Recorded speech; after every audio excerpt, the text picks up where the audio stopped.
So today I just wanted to touch on the main problems that we have, the main issues why the light workers choose to not step onto their light workers path, and kind of share my own journey around that, because I was literally remember talking to someone yesterday saying, I used to be that person who thought being a light worker is almost like embarrassing.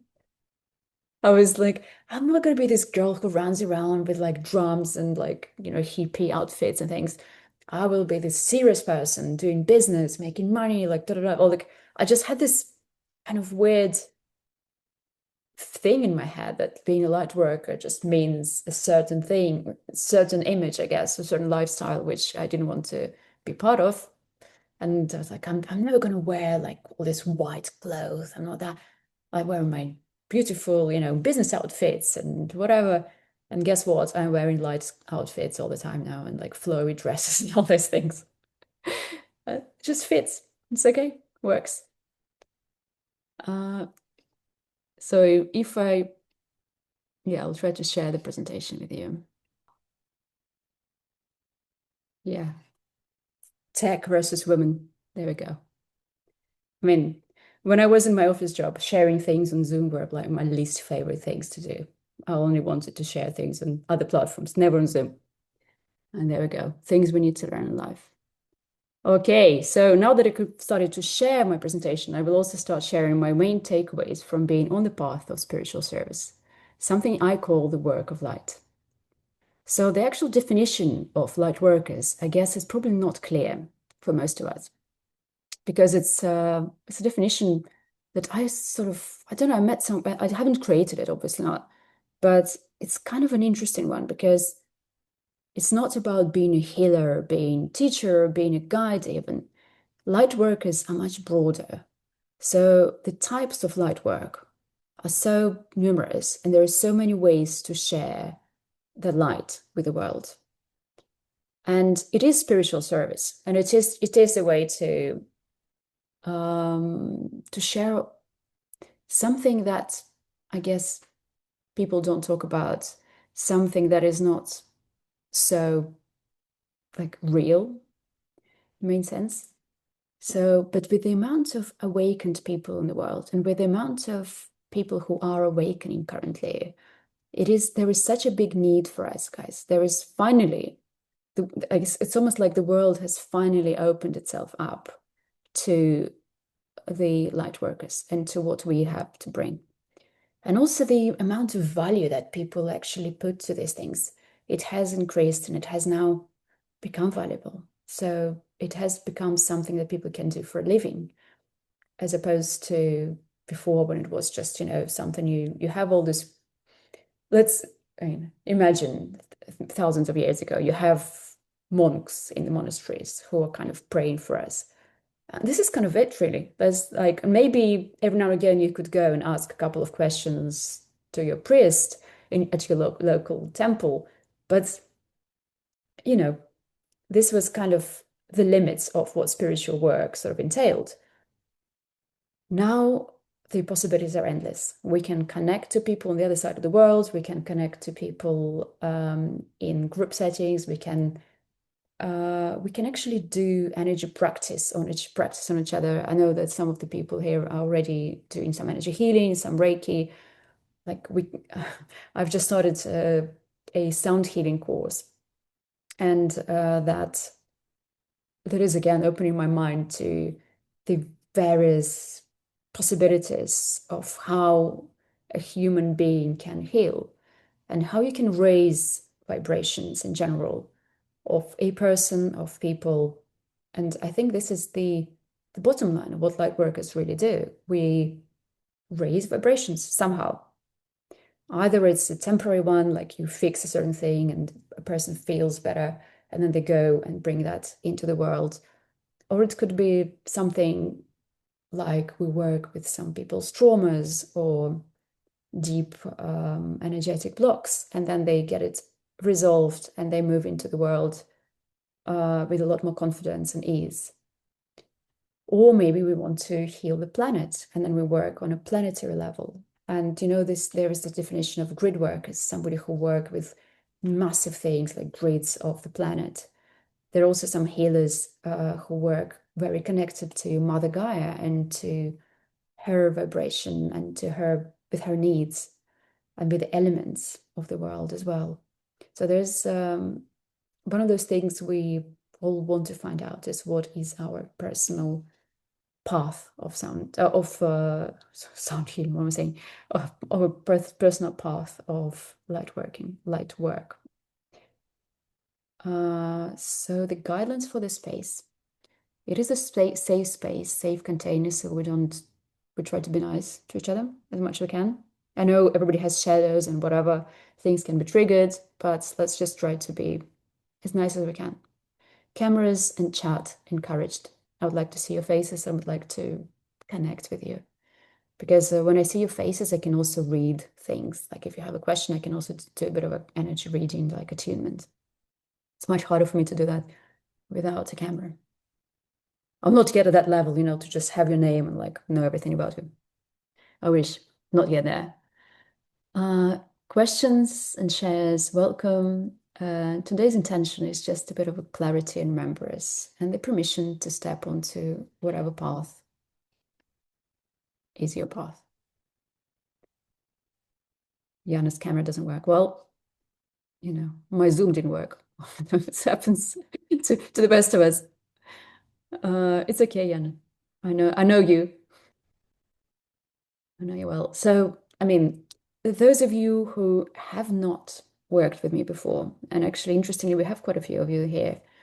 I am an energy healer and Akashic Records guide. So I am connected to the Akashic Records level, and I kind of heal from there as well. So I read information about your path, about who you are, like various things about your previous lives, about what might be blocked or what might not be in place, and try to help you heal through one-on-one sessions, all those things that come up. And the results of my private sessions have been truly transformative and amazing. So now, and this year, we'll probably be focusing more on groups, because I feel like in a group setting, it's also like we all work with each other a little bit. It's not just me, this elevated thing working with people, it's all of us as a group, encouraging, supporting, helping, but also activating things within each other, which I think is very, very powerful as well. So yeah, actually, I have written a book on self-realization and channeled an oracle deck. Book and an oracle. I think book probably more than that, than the deck, is about how to realize those gifts that our soul came here, like brought here. And that book is going to be published hopefully within the next year. It's taking ages, this stuff. And with the oracle deck, I'm actually looking for a good illustrator and designer to finalize that project, because it's written, it's created, but it needs finalizing the images. So that is happening right now.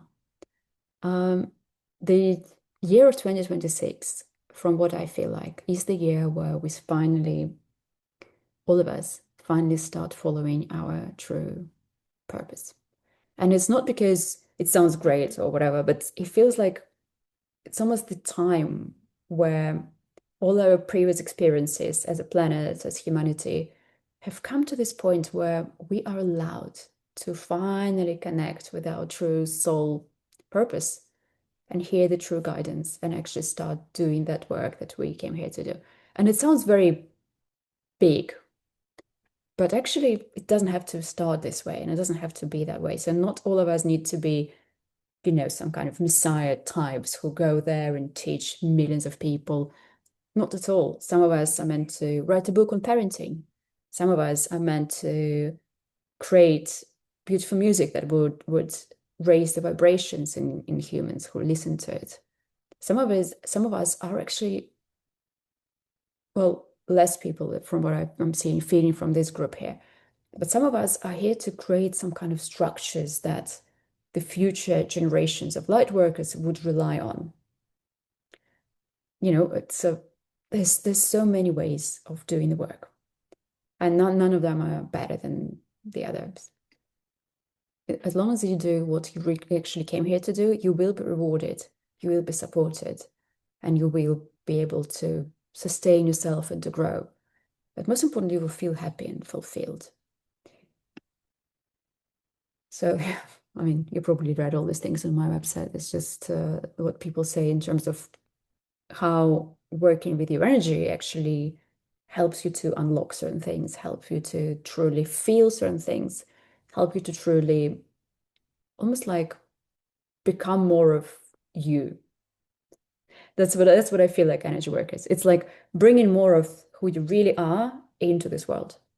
And with every activation, with every integration of a shadow, or with every healing of a wound, we're kind of getting more and more of that energy of our true selves into our present, into our current life, into our current body, which I think is the path to success. So why are you here? Maybe you can let me know in the comments as well. That's what I think you're here for. You feel called to serve, heal, guide, or in some way teach. You kind of sense it like that you came here for more than just, a work and a job in a bank, or just one thing. By the way, nothing is wrong with a job in a bank. Some of us need to bring light into that system as well. So none of this is a problem. But when you feel like you want to bring more of the light or more ways to share your light, that is for you. If you feel like spiritually gifted but struggle with visibility, we all do, with money and the general direction, saying, okay, I know I can feel things, but what do I do with that now? And some of you are just starseeds and you're a bit like, oh, what do I even do? What am I doing here? Actually, quite a lot of us here today are starseeds. Yes, I know, Julia. Um, yeah. But you also want your work to be grounded, ethical, and sustainable. Interestingly, I had two people who are already on the spiritual path. Like if you read their names, they're healers, they everybody knows them, they have stadiums, like listening to them. And they reached out to me saying, can I join? It's like, really? Okay, yeah, of course. And they think, oh, we feel like we want, like, I feel like I want to pivot, I want to expand, I want to kind of ground it in a different way. And I'm a little bit stuck in what way? Like I'm a little bit on the cusp of discovering these new ways to do my work. And I have no idea at the moment where to even start. So yeah, that's it's interesting. If we have a couple of those really connected and very powerful beings in the group, there will be such a great value add to all of us. So essentially, the light workers from every level of self-realization journey probably experience these moments when they need to reinvent, understand and redesign almost the way they interact with the world. And I really respect that. So today's journey, we'll go through some of the reasons why so many of us feel kind of blocked or unseen, or actually devaluing ourselves, like what I was saying, like, I'm not going to be the spiritual thing because I don't value it. I don't think it's great. Like, I don't think it's cool enough or whatever, right? Some of us have that. So that was my subconscious way to sort of avoid doing the difficult things, which is being who I am and sharing that to the world. It's so much easier to just be like hiding and saying, I'm this, behind the role of some description. I'm the mother, I'm the daughter, I'm the sister, I'm whatever, and I'm doing this work, and this is kind of it, and societal, it's accepted, and I'm cool with that. But then you start really getting these hints of, well, my life doesn't feel like enough. Um, the deeper roots also for of visibility, money, and purpose struggles, like why we have those. Guided remembrance and activation journey, and what becomes possible when your light is embodied. And obviously, we'll talk a little bit about how I personally approach like this kind of problems in my course.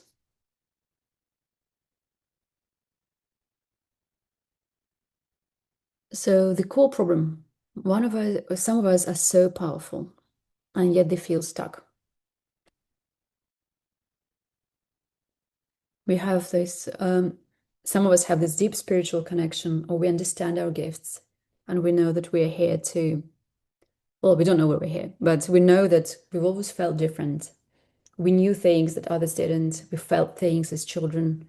A lot of us had very sensitive souls. And then quite commonly, we would go through some kind of trauma in our teenage years or in our or early adulthood, and then we kind of close those things off. Like we fall in love with a boy who doesn't like us, and then we're like, okay, I need to be this or whatever. Or we try to get a job that it doesn't actually suit us, but we kind of want it because our father said that's a good job to get. Like there's so many ways of in which we betray ourselves. And it's normal.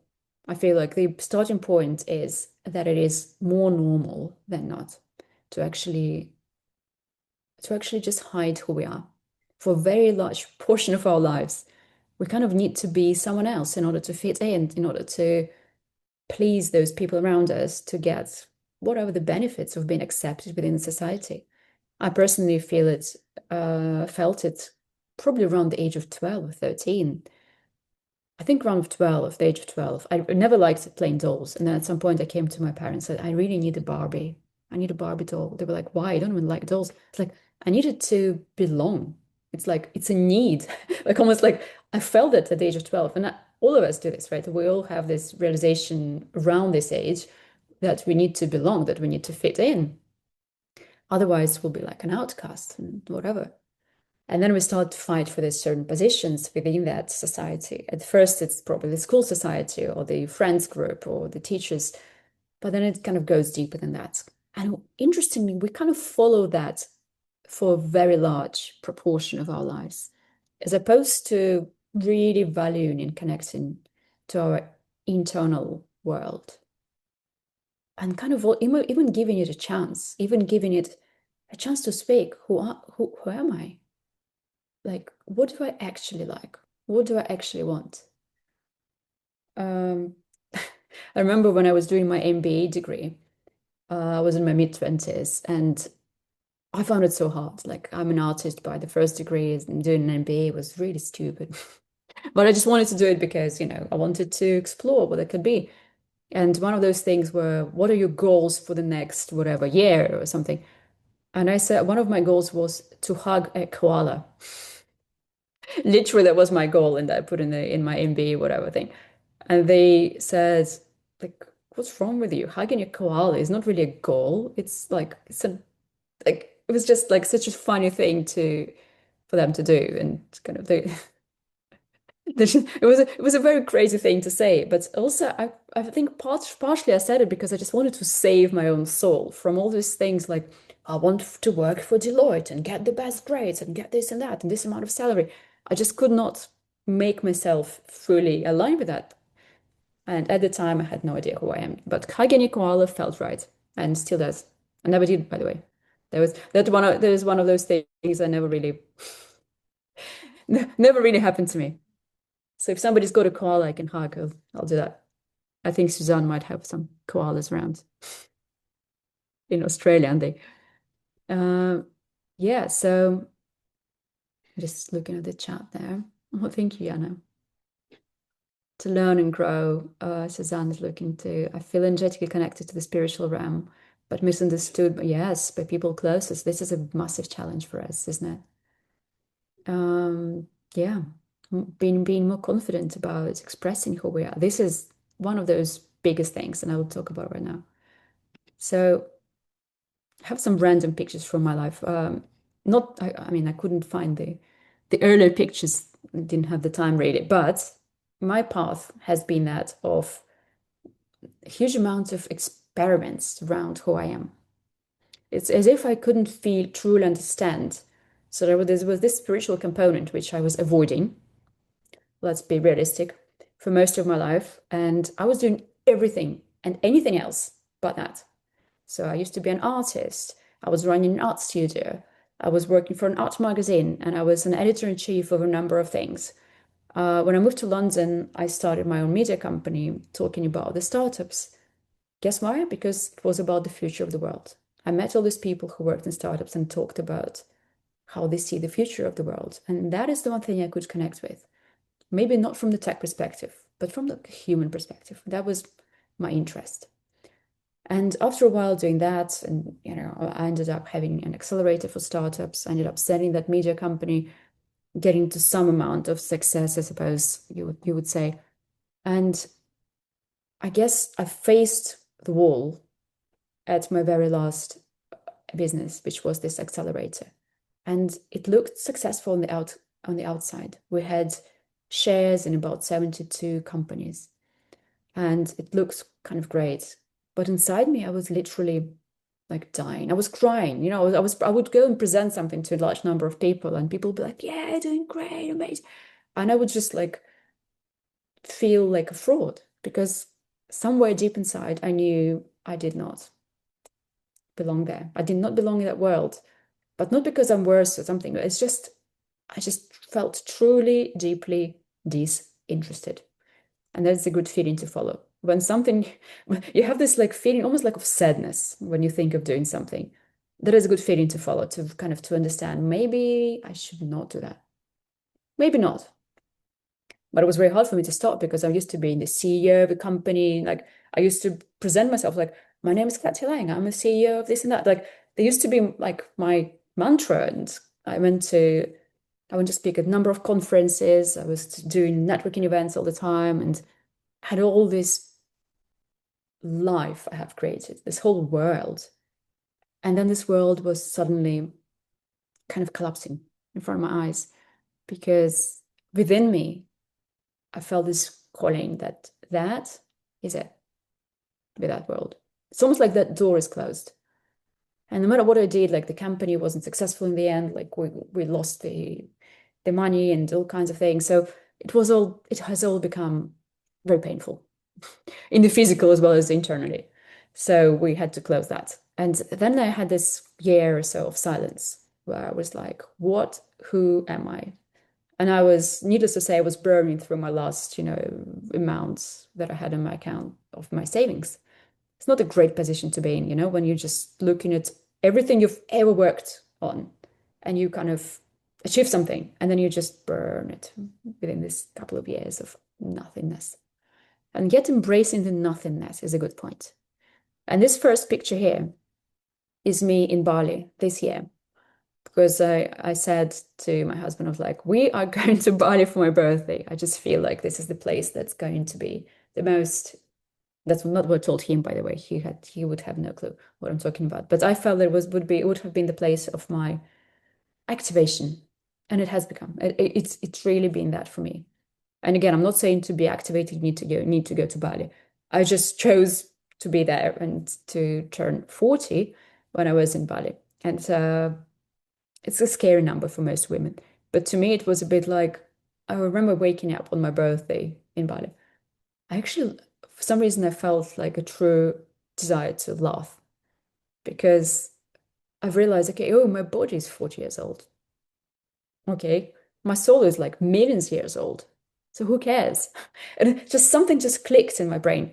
And then I guess there was another thing that kind of kicked in when I thought, well, maybe it's enough pretending.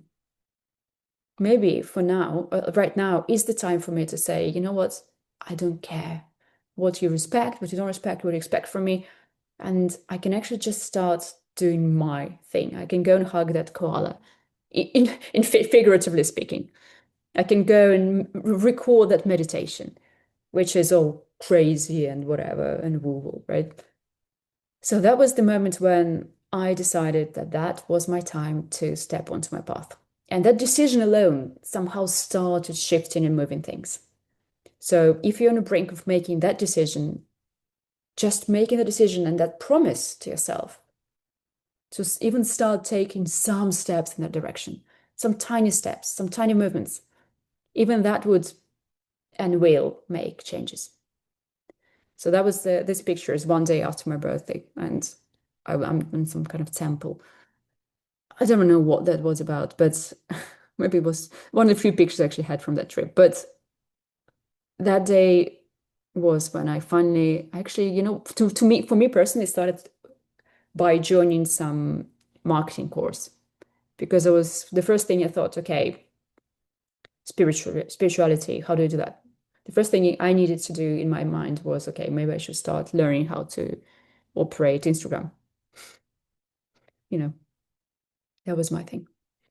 The next picture here is actually a picture of how fun my life has become because it hasn't, it was actually many, many hours of sessions with people. I just wanted to do session after session after session to start to understand how to do this work, how to do the healing work. And actually, yeah, so this was the decision to join that course. And between these two things, what happened was that I felt in my body during that course, during some group work, that I could feel everything within my own body about the other person. So that was the moment when I decided, oh, wow, I can feel all these things about people. And that's when I started to experiment with how to work and doing healing sessions. And this is where I did many, many sessions just because I needed to train. And, because people didn't know who I was and whatever, it's like some of them was really hard. Some people were like, yeah, I don't feel anything. I don't see anything. I'm not really doing meditation. Some of them were like, wow, that was amazing. It literally changed my life. I was like, okay, there is something there. And that was my, I didn't have the container that I'm creating now where people can experiment and learn from each other. I did not have that. So I had to train on, friends and family essentially. And that's okay. It's okay. It worked well. And I'm so grateful for actually making the decision, grateful to myself for being brave enough to actually even start it. And yes, finally, my husband, who always wanted me to have a real job, Ashley probably understands me, like the real job, like, why don't you get a job at the bank or like be like a normal person and what's wrong with you? And finally, he kind of accepted my path now, and our relationship actually got much better. But that was the moment, I think somebody said, Suzanne, I think, about being too scared of what your closest people would think. And that was me with the husband. I was like, oh my God, he's like, what is he going to even say? Like, how is he going to see me if I start doing this job? And a lot of financial considerations obviously came into place because, yeah, like instead of looking for a normal job with a salary, I'm doing something completely mad. And luckily, it wasn't the first time I was doing something mad. So it worked out in the end, okay. And my little learning from there, once you do step into your true power, they start seeing that too. Everybody around you starts seeing that power somehow, and they start to respect it. So no matter how not understanding they are on the surface, they will get through it. They will get over it. And I have this pretty picture of me in a dress at the Ritz here in London. Don't know why. I feel like we'll get to this later, but every light worker is a blend of their own experiences, their own, who they really are. And again, flowing white dresses might be cute on Instagram, but I'm that girl who likes to be in this kind of outfits and, in this kind of environments. And that is okay. And actually, even my husband was like, but you're a spiritual person. You shouldn't be taking pictures in the Ritz. I'm like, I actually think spiritual people can do whatever the fuck they want. And they should, right? Because being a spiritual person does not put you in a box of a certain behavior, certain image, certain anything. And there are so many spiritual billionaires out there now. It's okay. Sandy loves the Ritz. Yes, Sandy. Yeah, the Ritz is great. And not just Ritz, like the whole thing. I don't, why not? Why not? Okay, so why are we still hiding? Do you know, guys, why you're still hiding? I guess you don't share the feeling of the fear of being misunderstood. Any other thoughts on why that can be? Yes, wealth and abundance is high vibration, for sure.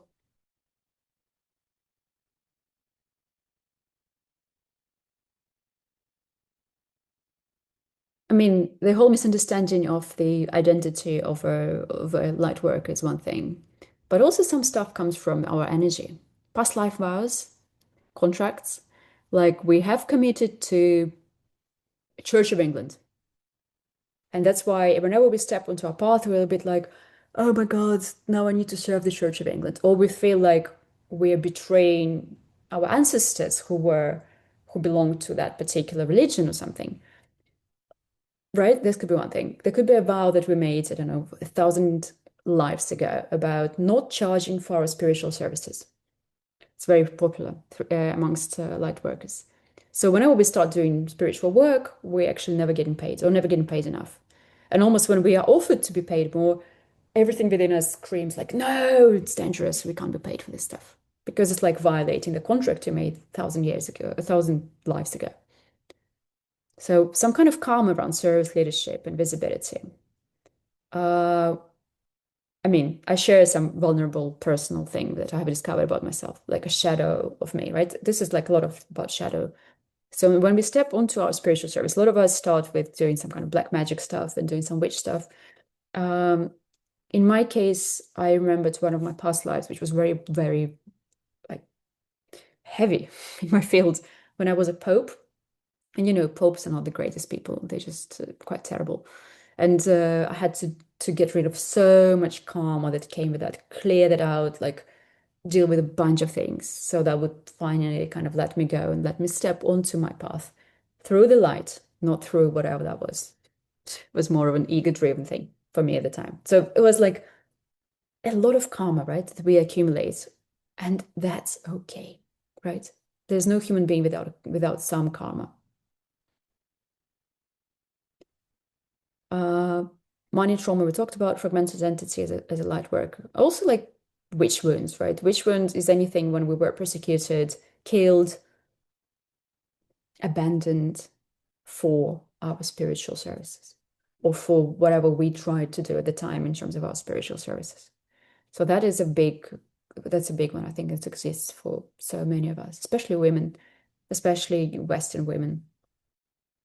Yeah, and a connection with entity of invisibility. I wonder what you mean by that. Is there an entity of invisibility, or is it just kind of being scared of being seen?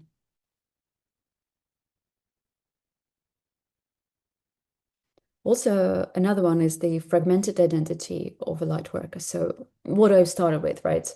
Who am I if I'm a light worker? How does this fit into what I have brought into this world? Not just spiritually, but also my actual life experience. How do I merge these two? For a fear of visibility, there we go.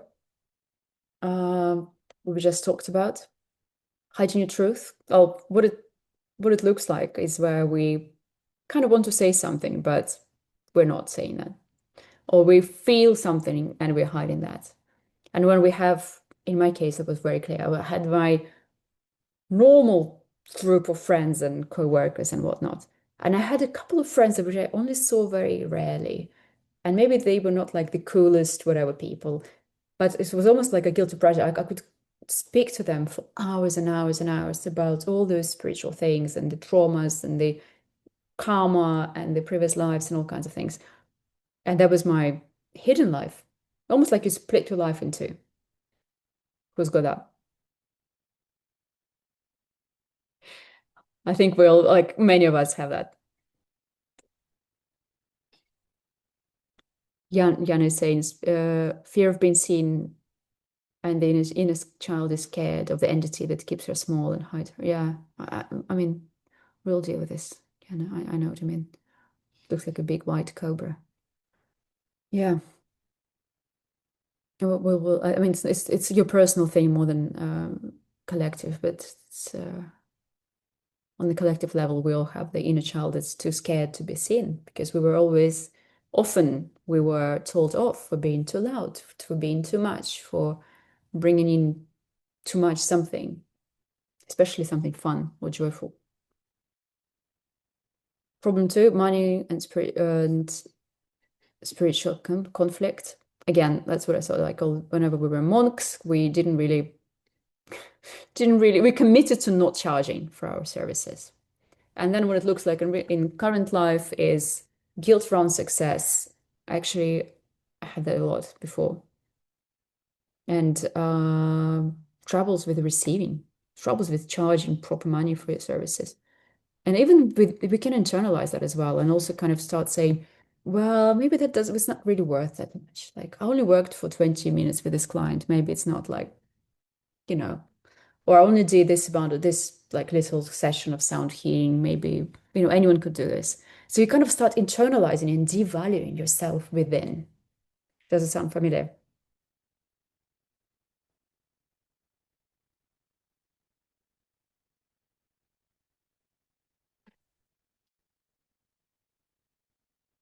And also a lot of us perceive money and wealth is something impure. Like we want to be these pure channels and all this spiritual and all covered in white light. But then we have to deal with money, and money feels like this really dense, complicated, and unpleasant energy. So that's played as well, exists for quite a lot of it. Lack of clarity and direction. I think we also touched on that. So who am I? What have I brought here and why? And what am I to actually do with this? And kind of ignoring your true strength as well. Channeling but not doing. Being confused, right? Being able to connect with really high realms, but staying in this really confused state when we kind of, again, the separation between what we experience during our meditations and what we experience in daily life. Has anyone had this when you meditate and you're connecting with these angels and the spirits and you feel so great and you feel like the best person in the world, and then you get out of it and then your mom speaks to you like, yeah, well, it's okay, right? And we kind of like, or it's one of those things where, and then we start thinking, oh, maybe I'm not actually that spiritual at all. And I start like almost devaluing this whole experience of being this beautiful angel in your meditation. And I think one thing that I want to take off your shoulders right now, you're not meant to become a perfect person just because you're a light worker. It's actually not how it works. It's really not how it works. Our light workers have all the same things that normal people have. We just have the audacity to actually bring the light into the world. And of course, we work on ourselves. Of course, we heal our wounds and all these things and whatever. But no, we don't become perfect human beings. And far from it, really. And that's okay. You don't need to wait till you are perfect before you start serving humanity in a spiritual way. Like you don't need to. That's a permission I'm giving you right now. Just take these codes. You don't need to wait till you're perfectly healed. You don't need to wait till you're perfectly loving, till you're perfectly non-judgmental. But you have developed already this way of thinking about who you are and what you do and what you feel. So you are aware of those things within you. And within your spiritual services, you try to take as much of you out of it. So there's not much of you left. It's just the channel. It's just the universe. It's just the spirit. But we'll talk about it later. But yeah. Another reason for this is like your energetic container is weak. So the reason why you would snap at your husband or your mom or your child is because you're emotionally exhausted. Like there's a thinness where the emotions, and maybe you were doing some healing and the emotions came up and you didn't really process them properly. And this is a way to also self-regulate and process your own stuff before unleashing into others. But still, if it happens, it happens. It's okay. It's also learning to be kind and loving to yourself, because that's where we start. That's how we become kind and loving to others as well. When I say it to myself, I'm like, it's okay. It's okay. You're okay. Yeah. Almost like how I talk to my daughter, like, you're a good girl. It's all fine. It's all okay, darling. You snap a bit, but that's okay. Like giving yourself that love and that understanding and that kind of warm, loving embrace. Lack of commitment, that is another one. It's so easy to fly around and meditate. It's not easy to commit to your path. It's really a much harder ask. And to make a commitment, you might want to make a some space in your life. Like, when you speak to people who want a relationship and then you look at their routine and their routine has no free minute for anything. Like, how do you even go on a date? Like, possibly, where's the space for the partner to come into your life? The same thing with spiritual work. If you're fully committed to your career in the bank or career in I don't know, something else, and then you do all these other things, and where is that space within your life that you want to invite spirituality and spiritual service in? It's quite important to also train that energetic container. So the more we heal, the more we increase the internal light, the more light we can hold, the more light we can share consistently. And that is also, it's a practice, right? It's a practice and it's a commitment. It's like growing muscles in the gym, right? So you kind of commit to being that energetic container, an energetic match to your light as well. So when something upsets you and you allow yourself to snap out of it somehow, right? To not sit within those feelings, to, like, as boring as it sounds, your vibrations kind of match those of your path. And again, it might not be every minute of every day, but at least you have the commitment to work on your own vibration, to make sure you're aligned with what's to come. But then again, totally loving yourself through all of it. If that doesn't happen today, that's okay. Just have that desire to follow that path and to follow that level of vibrations. And the missing piece is, yeah, what we kind of all need is a lot of clearing, healing, and shadow work. That really helps because, I mean, I wouldn't be able to get there without it. How it works on the physical slash kind of energetic level is if our hearts are still blocked by all sorts of things, we can't fully open and we can't contain that light within our heart spaces.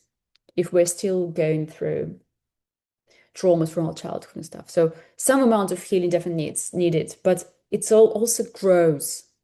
You actually grow and improve your karma through your spiritual service as well, not just through healing on your own at home.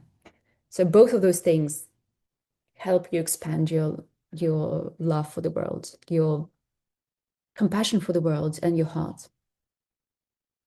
And yeah, the identity integration, looking at all those ways why being a healer is not your thing, or why being a light worker is not your thing currently, and kind of figuring out what's the problem there.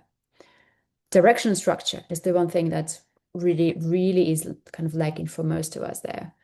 And allowing yourself to experiment, to take small steps, to kind of do things. So if you need to take 4 different courses in 4 different ways of spiritual work, go ahead. If you feel like you need to read 14 books and whatever, go ahead. But start doing something which would be physical steps towards your path, or like towards that blueprint of what your spiritual service would look like. And you do not need to know what it's all about yet at all. Like, I have no clue. I know that I'm following what comes from there, and they said I need to work with light workers. And then they have channeled the whole structure of this course and these things I'm doing. But what's after this? Like, we'll see what comes. And there's another thing, trust, right? The amount of trust your path, trust your spirit, trust your higher self, and trust the world, because the world always tells us.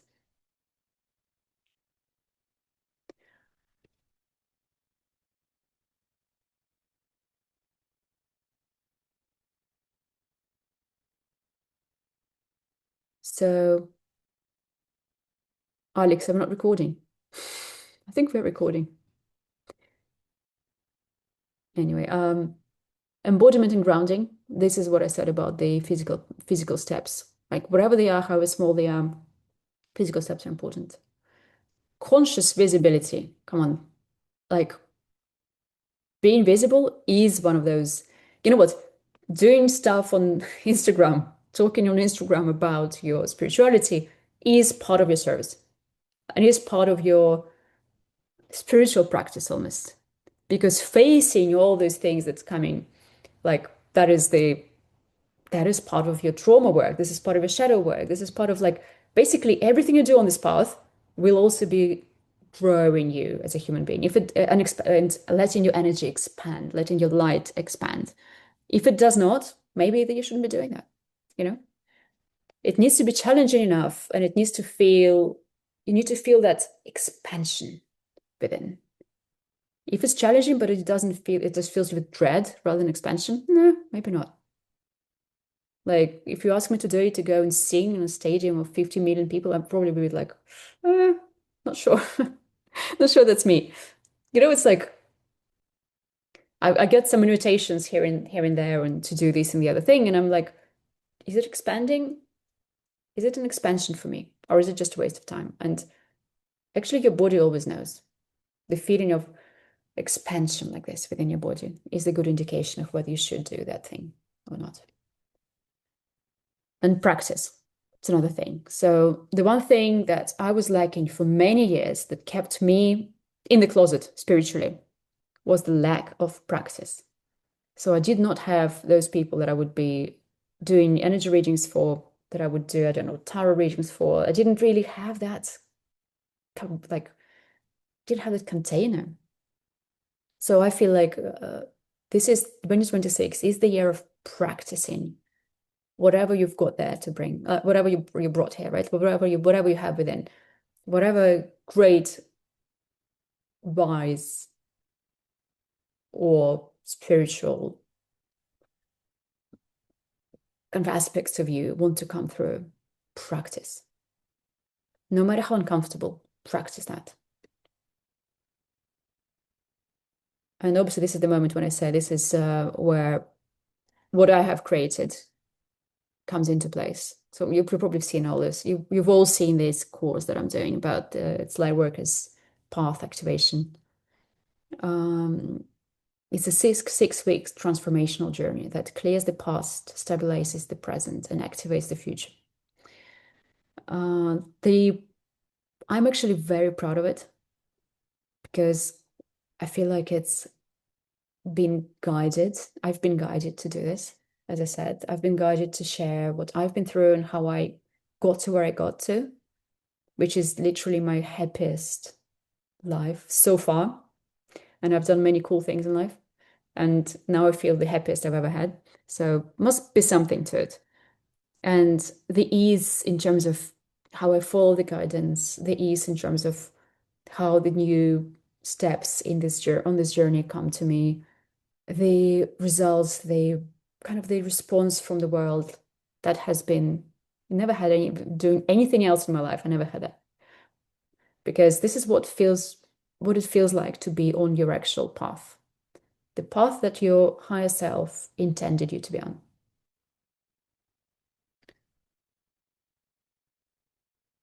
So how it works, the program, it's 6 live Zoom calls. Now know the time. It's going to be Wednesdays, 1 to 3 UK. They will be recorded, so if at some point you don't manage to attend live, it's totally fine, doesn't matter. You can always rewatch it a bit later. Yeah, Alex just sent a link to the course. There is a private Telegram community, but most importantly, there will be weekly practice in pairs or small groups. I will guide you through it. Don't worry about it. It's not going to be, you're not going to be creating it on to practice the intuition, the listening, the ability to understand each other, the ability to love with no judgment, and your own abilities, spiritual abilities. Like, oh, I can finally see it. You might not feel it immediately, right? But it's as you practice more and more and more, and you create some little notes and you kind of write down your feelings about what and how it works for you, you will start seeing your own personal kind of strength when it comes to spiritual path. You will also start seeing more of your strength through the meditations and activations that we do through the live Zooms. Every week there's a new live Zoom addressing a new thing. So Zoom number 1, we'll be addressing the blocks and repeating patterns. So past life things, witch wounds, karmic balance, restoring that balance at mass, because this is the time where the world is allowing us to to actually clear things much quicker than it used to be before. It's much more like the energy moves. You probably feel it as well, right? The energy moves in such a more smooth and kind of aligned way these days. So when somebody says, I'm really done with this vision, witch wound things, like, can I just transcend them all at mass? Like, yeah, you can. You don't need to do 50,000 sessions to address each one of those lifetimes, because the level of the vibrations of the planet is such that it does allow you to do that. And everybody, I think all spiritual teachers and all healers know it now, that people go through transformations much quicker now. And also the group field really helps. So doing this as a group also helps. So you feel, yeah, lighter and safer to step forward. I feel that we still have to start with a bit of that, because otherwise we can't move forward without transcending those. So light work identity, like we spoke about it already today a couple of times. Shadow work, seeing where you went wrong. Let's be honest, right? We all have wrong in a way, like what were your experiences around light work, clearing the money wounds, resolving this purity versus prosperity conflict, and kind of, again, addressing fear of being seen from a different perspective. I think the word identity is very important, because we're all going through identity changes and shifts in life. And it is very powerful to realize that what your new identity can be like. And I love the archetypes, you know me, and I like working with the elements. So in my opinion, the light workers always work predominantly with one or two major elements. We work with, some of us are water and earth, some of us are fire and air, some of us are something. And each element brings a certain type of work that where is kind of coming through. And I can't wait to do these readings for you guys, and to do these channelings on what elements each one of you is connected to, and it's going to be so fun. Because I can talk about me. I actually have weirdly fire and water. So when you have a session with me, there is this water, right? There's like this loving mother's embrace, when like full acceptance, huge amount of love and huge amount of flow, and actually creativity as well, this part of it. And then I have a lot of fire, when I'm like, stand up, do this, done this. Like it's like almost this kind of divine fire that I'm channeling through. So these are my two main elements.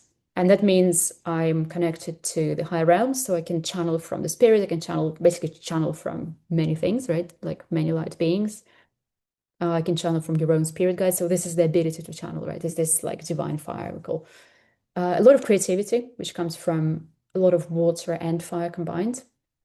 So I can create things that weren't there before, like certain new modalities, certain new things, write books and things. But also all of this has to be done in my life through feminine energies and through a lot of water, which is this unconditional acceptance and love. Again, that's just me.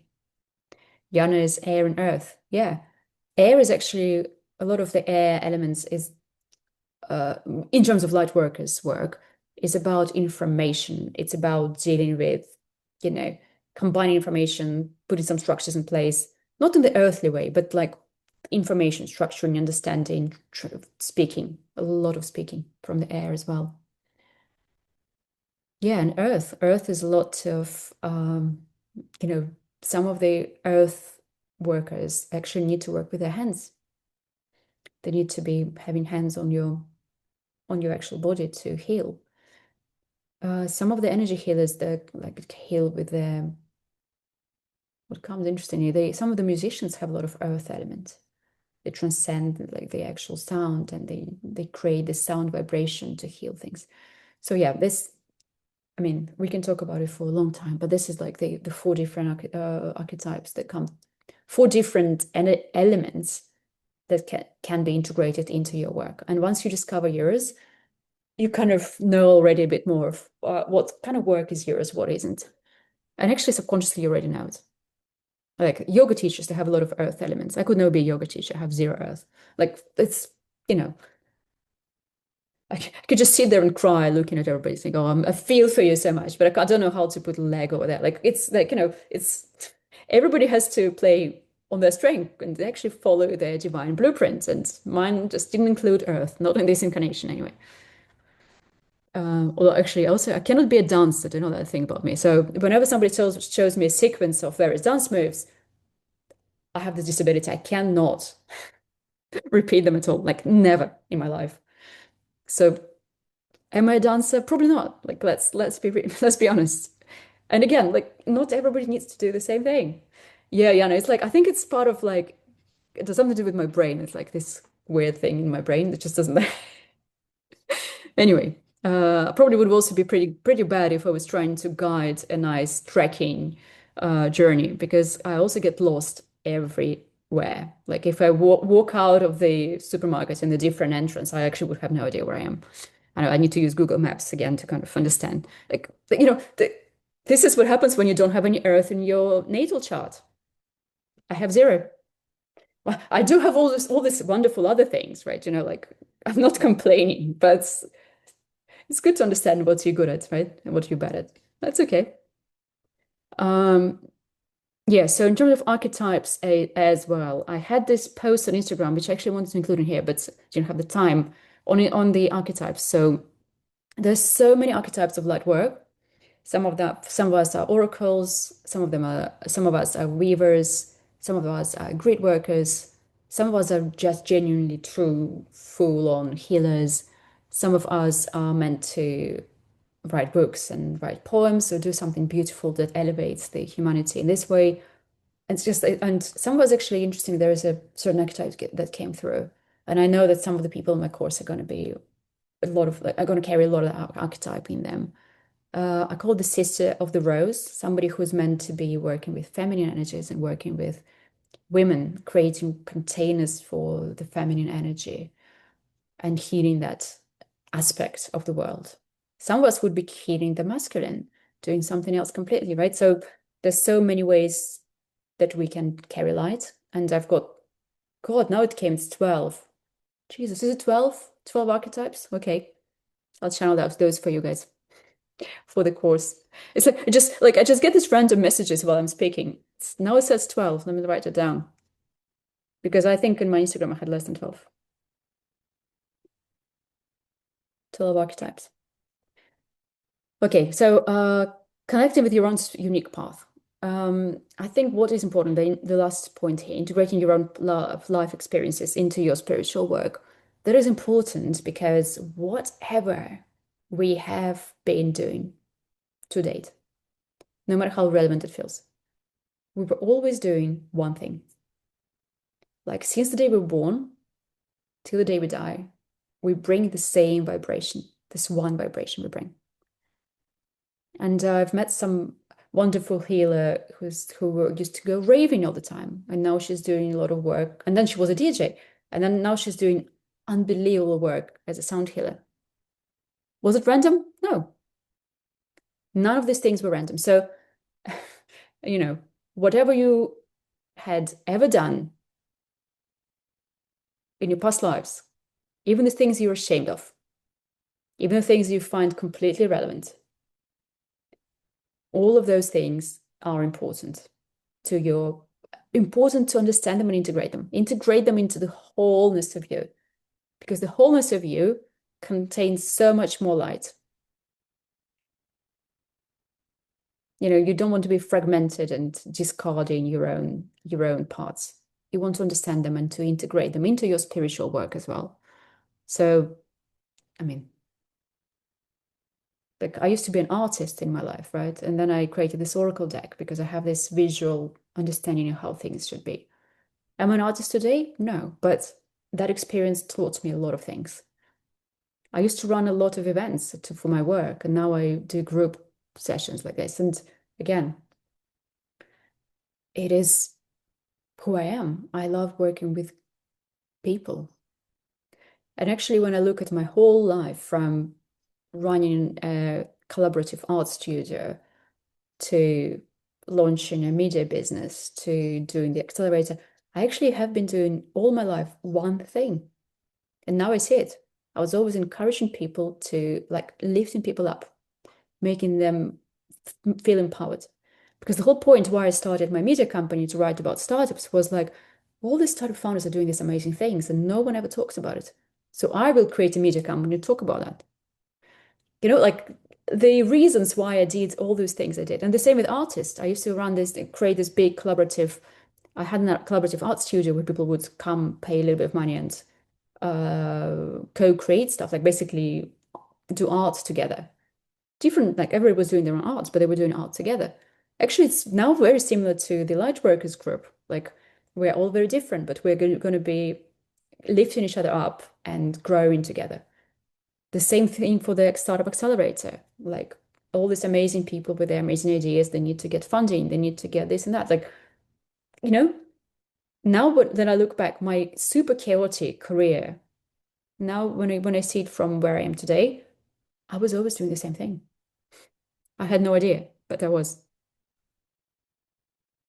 Even, I mean, I was married many times, and even that, and engaged many times.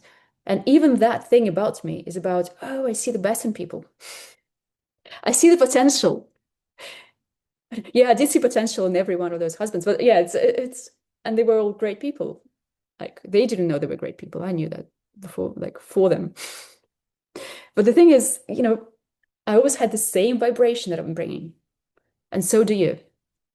And discovering, aligning with that vibration is the key to be on your path spiritually. Okay, the future self, again, kind of connecting with the future self, clarifying your North Star, because there's also a plan for your higher self, right? To why you're here, basically. And connecting with that plan is actually a good idea. And understanding what your teachings are going to be about and what kind of energy are you going to be sharing.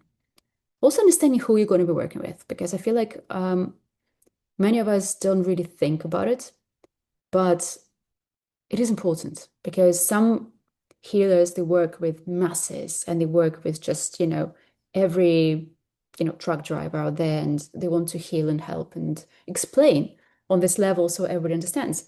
Some of us are more like working, like my personal type is probably more of a teacher of teachers. So I'm working with people who are already awakened and are already on the path and kind of, again, encouraging them, lifting them, and like I work with a smaller number of people compared to that one who wants to heal every truck driver, right? That's a very different way that you communicate, whether it's a book, whether it's your YouTubes, like all these things.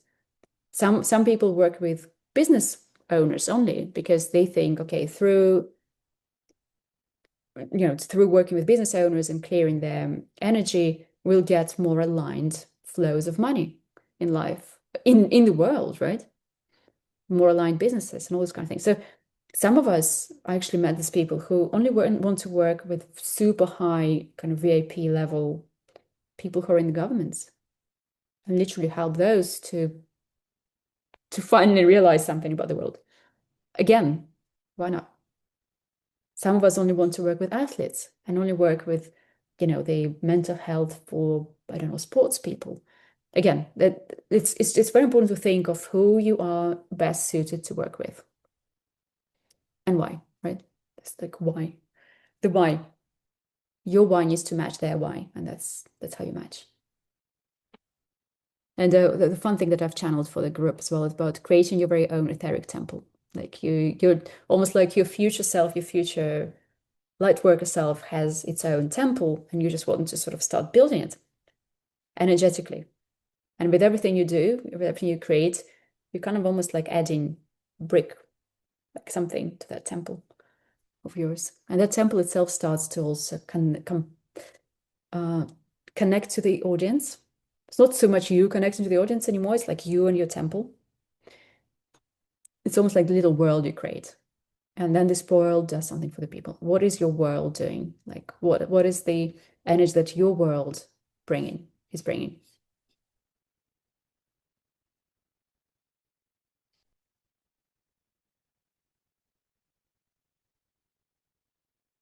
And I think most people are very excited about channeling, but you do channel already, you just don't know about it. And a lot of people doubt their spiritual gifts. So that is another one of those. So whatever spiritual gifts you know you have can always be increased as you work through all those things. As my thing, right? I didn't know that in my body I would feel other people, but now I do. And that just happened to me through work, through making some steps, through understanding myself more. So refining your channel, increasing your channel, boosting that intuition again, like also allowing yourself to trust that intuition more, connecting with your galactic family, your spirit team, understanding your kind of mission from that perspective as well. Connecting to your spirit guides, because we have spirit guides for different purposes. Some of us are connected to spirit guides who are here to help us with our health, with our families and whatnot. And then we have our spirit guides that are specifically there, and we can also call out to them, like kind of connect to the new ones that are specifically here for our spiritual path. So, and when I started on this path now, actually, I've got a couple of new spirit guides working with me now. And yeah, that's so this is one of those things. Clear next steps, that's the idea. To understand. And again, you will never know your steps 50 steps ahead. But you can know your steps one step ahead. And trusting that path is the key here. Connection creation and visibility. Marketing. Everybody hates the word. Sales. Everybody hates the word. And yet without marketing and sales, marketing and sales are love. If you don't speak to people, if you don't communicate, you don't this is the connection comes from the heart space, right? Any form of connection. And this is where our soul lives. This is where our love lives. So if we don't do marketing, if we don't do anything visible, we can't really, how do we serve the people? So marketing is love. So are sales. But also sales is about claiming your value in the world a little bit. And this value can be, tweaked in a way, right? But first of all, you need to feel it within yourself, your value, the value of your teaching, the value of what you've got to bring. What is so different what is so different about your path, about your life experiences that make you particularly so valuable? And there's plenty. So yeah, social media, writing video, everything that I've learned from there, understanding how you speak. The social media is just like a window. You're not doing things for social media. Social media is a window. You stick your face in there and you're like, guys, I'm doing that. Or like, I feel that. What do you think? It's not an aim, right? So I know there's so much obsession about social media and how you do this or this, but it's just a window in an aligned business for an aligned spiritual worker. Social media is a window, but it's important to have that because otherwise you can't connect to those people that it might help. And sharing what you've been through, sharing your path is as important as sharing your results. You've probably all seen these girls like, I just made £1 million this week.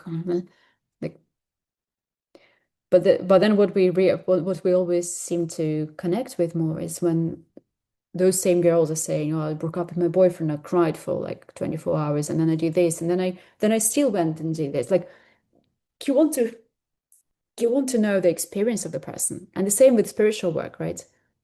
You want to say what you healed and what you felt and how it was. Like, that is powerful. And it is healing by default. Because on social media, you connect with those who are about 3 years before you, 3 or 4 years before where you are today. So don't think that you have nothing to share. It's not true. And yeah, obviously, what becomes possible is you having the best life. And I promise you, being on your path feels like the best thing in the world because it's just so much more aligned on every level. And the sense of belonging and support as well. Okay. I want to stop sharing for a second. I just want to chat to you. Have I stopped shared? Don't think I stopped. Jesus.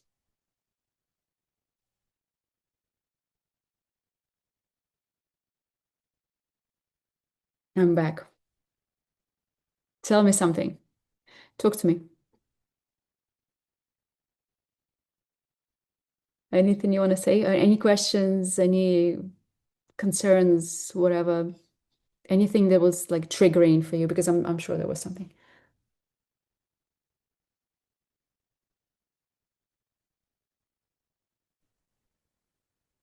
I think you gave us a lot of ideas, so it's really good.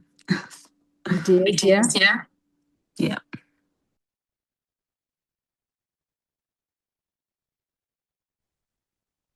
Like about the inner etheric temple. Yeah, Can you hear me? I can hear, I Etheric can't see you. temple. Pardon? I can't see you. Oh, Suzanne, is it you? No, I can Yeah, see. you talked about the etheric temple. I've never heard of that before, but I've never yeah, heard of it's that. It just came to me in meditation, and I was oh, like, oh, okay, etheric temples.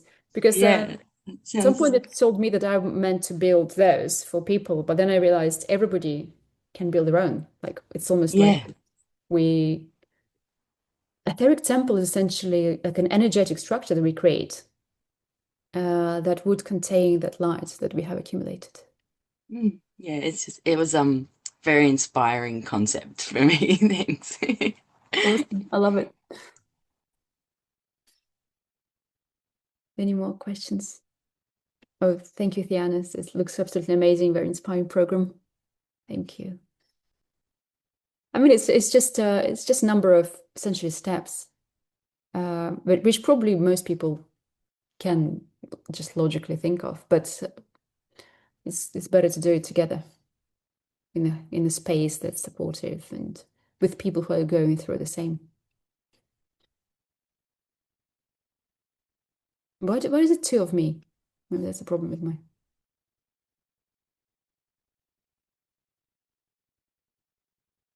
God. Can you see me okay? Okay. Shall we do a quick meditation? How do you feel about that? Is it okay? Yes. Just like, give it on. Yes. Okay. Let me have a bit of water before we get there. And I won't be sharing the screen. Stupid sharing thing on Zoom. Maybe I need to take a course on Zoom, just to be able to deal with that.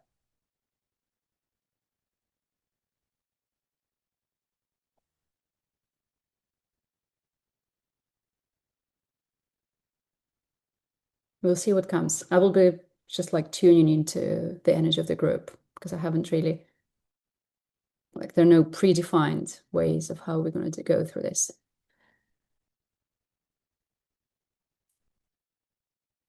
You find yourself a relaxing position to be in, so you don't tense any muscles holding yourself up right now.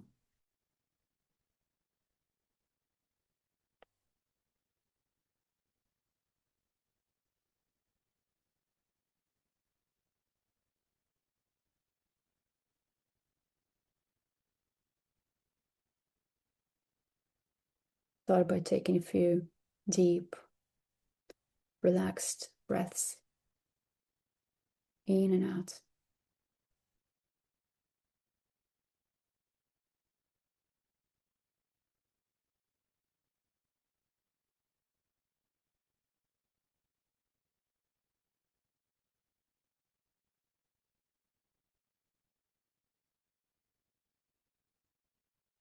And as you're relaxing, just let everything go.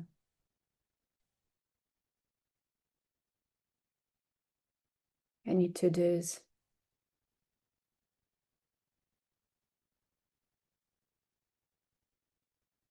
any limitations,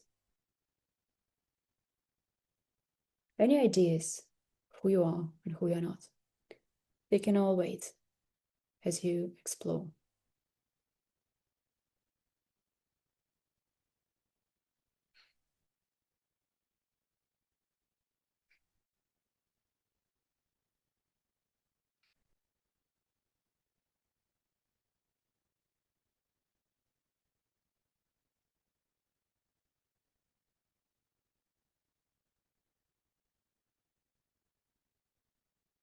And allow yourself to go deep into your heart space.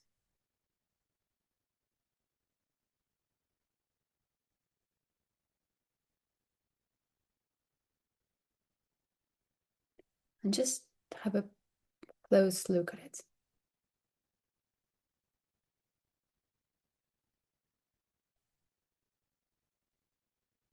How does your heart feel?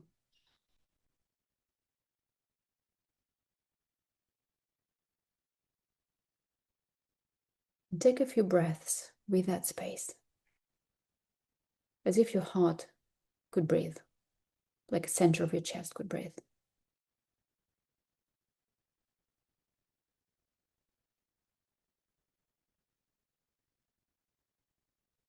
And as you breathe in the clearest, beautiful white light. And as you breathe out, you breathe whatever heaviness, or some energy that looks a bit grey or stuck. Allow it to come out.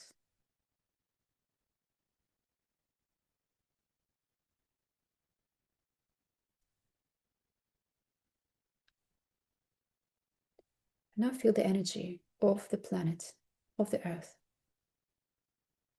come through your feet, up into your body, up your legs, your hips, your stomach, and into your heart space. Beautiful emerald green energy of Mother Earth. And you can say within your head, I am here.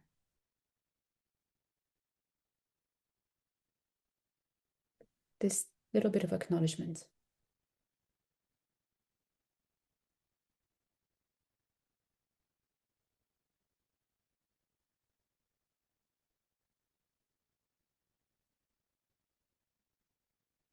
And now feel how from at the very top of your head, there is your energy, the energy of your higher self, of your soul, that wants to come through your crown space.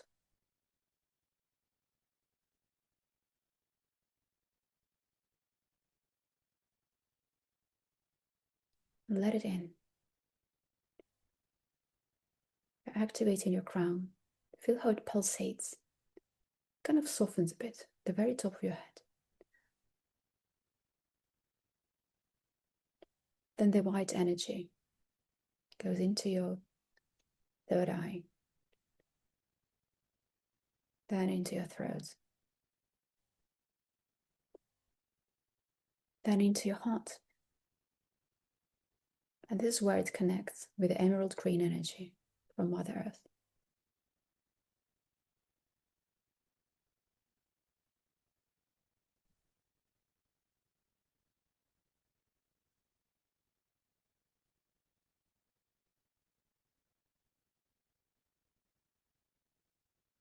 And you're this container of the two streams, the upward stream from Earth and the downward stream from your higher self, from your spirit, from your soul.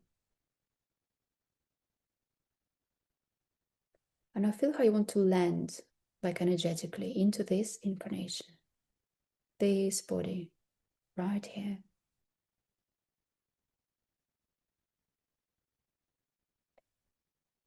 And see how much of your soul energy, the white light of your soul, is present on your path. So from you can see your path in front of you, the one you're on right now. No need to change anything or fix. Just see what your path looks like. Does it look difficult? Are there any obstacles, mountains, whatever, like rocks? Maybe some other animals, like some creatures there. How much light does it have at the moment?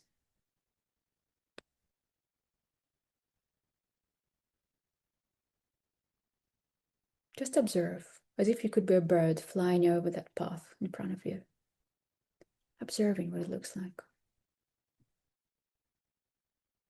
kind of your timeline. Where are you heading right now with this current set of energies, the current state of your being that you have right now? And feel within your body how aligned it feels. If your body is fully relaxed and excited about it, or is maybe there is a block somewhere or some tension somewhere.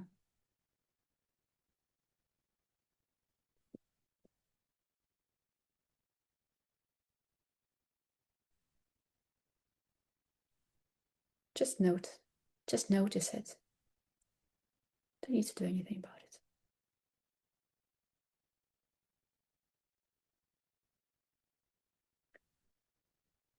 And now set the intention for your spirit guides, your angels, that we are now invited into the space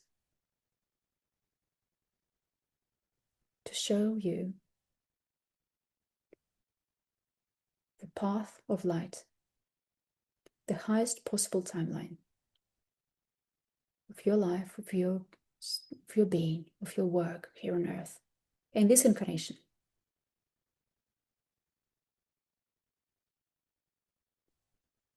Let that path kind of unfold in front of you.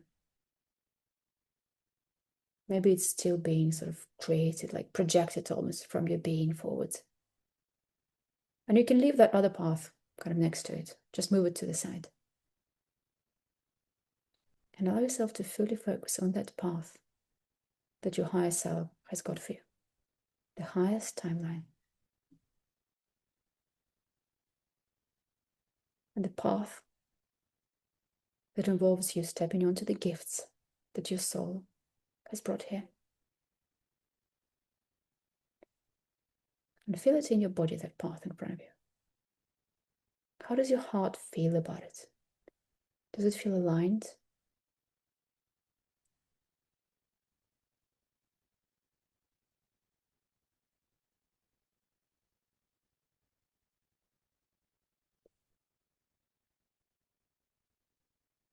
Does it feel exciting?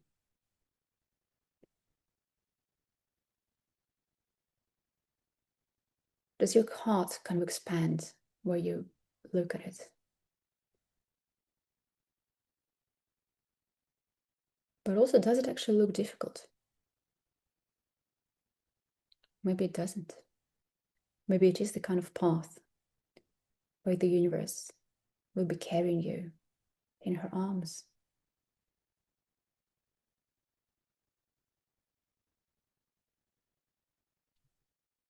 Just allow yourself to align with that path, even if it's just for a bit. Like, allow your whole being to kind of turn fully towards that path. And start feeling the energy going from you towards the path and from the path towards you. And see if any emotion comes up.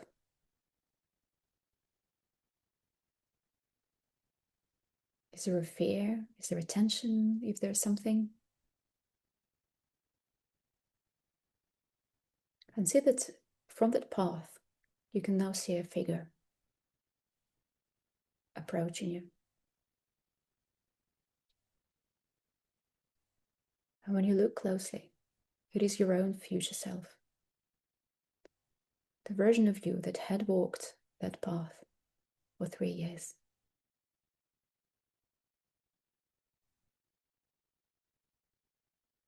Ask them what they do for a living. What energy do they carry?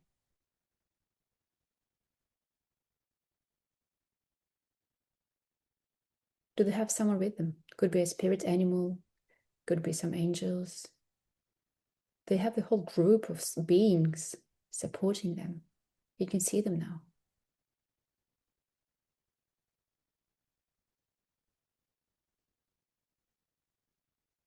Are they happy?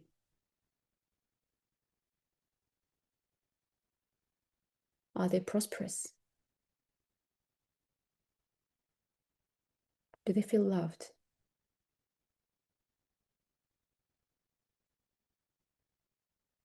And you see that being, which is you, on your path of light, is now stretching their hands towards you. They're giving you the hand so you can follow them. And imagine how the two of you can now raise above that path and fly over it to observe what are the milestones, what are the achievements, what are the results.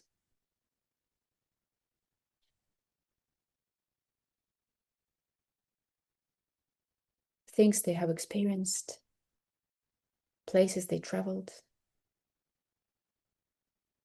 Could be things they created, like books or big groups, or they're on stage somewhere. As if there is this whole timeline that you can see, that lifetime, what it is. Like all these beautiful, not beautiful, whatever they are, they're things on that path.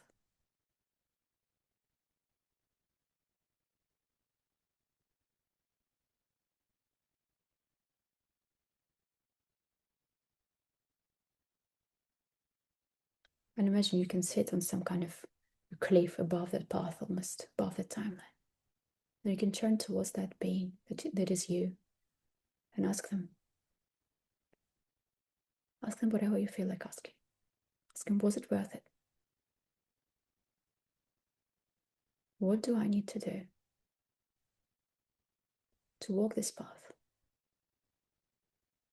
Because this is the path that your soul intended. And most likely, your soul did not intend for you to struggle financially or otherwise. Because this path looks really white to me. It's full of light. That is the path where your soul had the most ability to share their light and to expand that light within. That is the path of highest visibility, of highest service for those around you. And maybe you have a hint, or like some kind of feeling of what is that one thing that is currently blocking you from stepping on the path.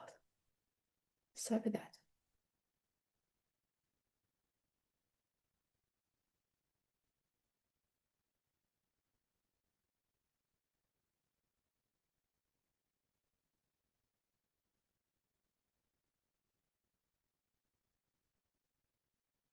Could be something small, could be discipline, could be your, I don't know, something silly like your diet. Or could be something big, like a relationship you need to let go of. Or a job.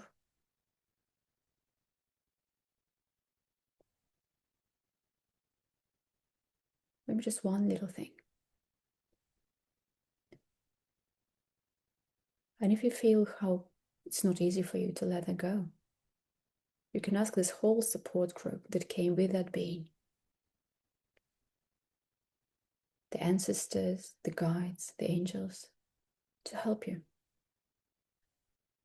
get rid of one thing that is possible for you right now, to take the first step onto that path.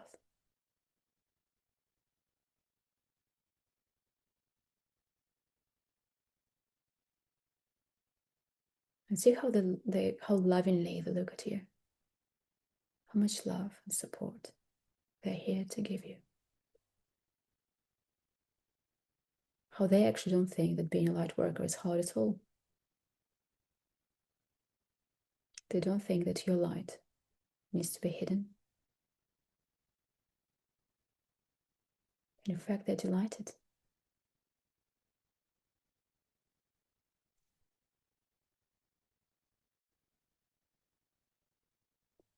And I feel how your higher self, your future self, is now bringing you back down to where you were and allowing you to take that one step onto this path of your highest timeline, your highest expansion of your light.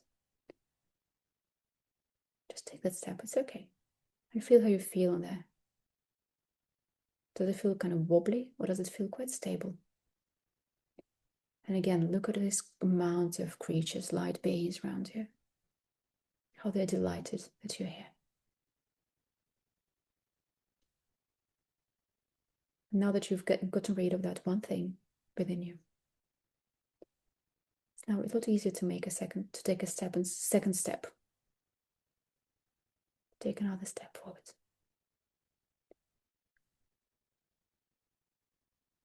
Now feel how you've been rewarded already. There is some beautiful energy, some beautiful golden energy that's coming your way to strengthen you, to support you on this path.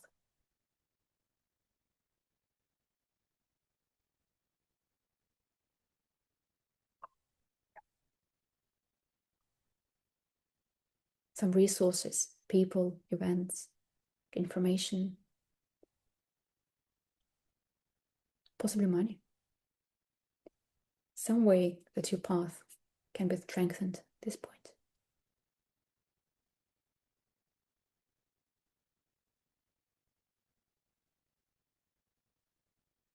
Then take one more step forward.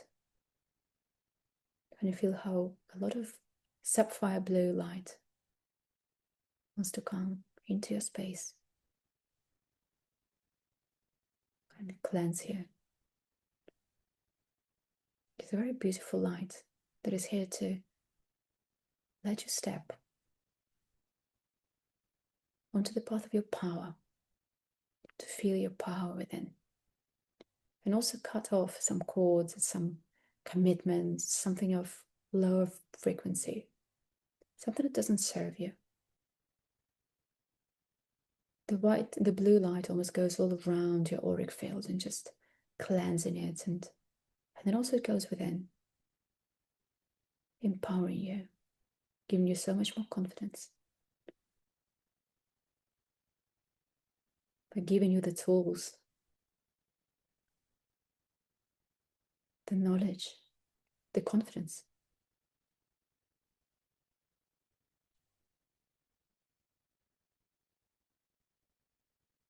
That you need to take another step forward.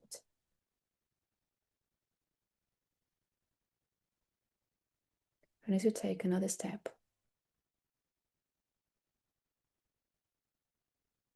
you can now see more than just a path. You can see things around it. It's almost like the whole landscape starts to unfold from there. And it's beautiful. It is your own world. The world that only you, of all souls on this planet, can create. It is your very own beautiful sanctuary of all the energies that you bring here. The beautiful light that you have accumulated through all your timelines. And see how this world unfolds, like in a computer game or something. It just grows and grows and grows and grows. There may be buildings, there may be forests, there may be waterfalls. And you can also see beings that are attracted to that new world that you are creating. The souls, the people. And see how they're grateful, how they're curious, how they're interested. And if you could tune into what they feel, how does your world make them feel? If there is one word you would describe it by.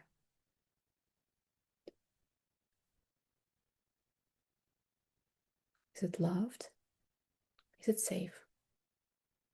Is it understood? Is it inspired? Is it powerful? What does your world, the world of your soul, embody? What does it do for those people, for those beings?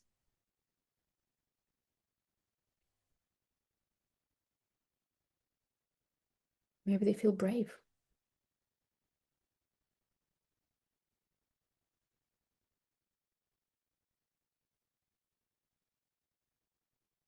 And you see, it isn't about you. It is about this world that you are creating, where somebody comes into the world and gets certain transformations, comes out of it feeling differently.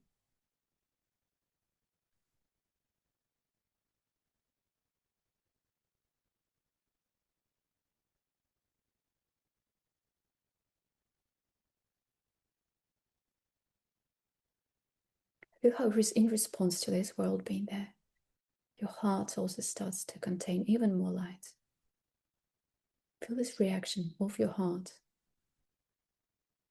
and how it can soften more and expand more and grow.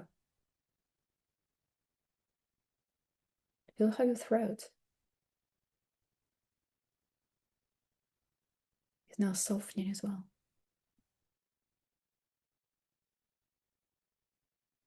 You can say, I follow my path. I speak my truth. I embody my light. Because it is a free will universe. You can do these things. I'm safe. I'm loved. I am supported.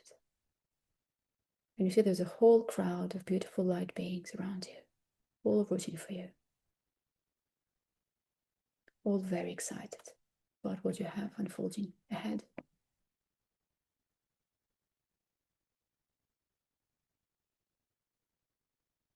Just allow yourself to bask in those energies. Maybe you get some insights or thoughts or ideas even.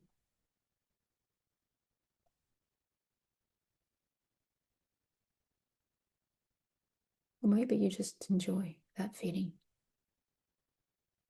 of your light shining truly.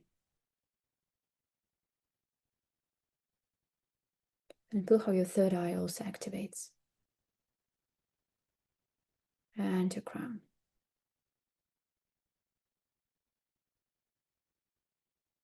And they're all your chakras are in perfect alignment now. All the higher chakras are really activated. And they're just absorbing this light and this possible future that you can create.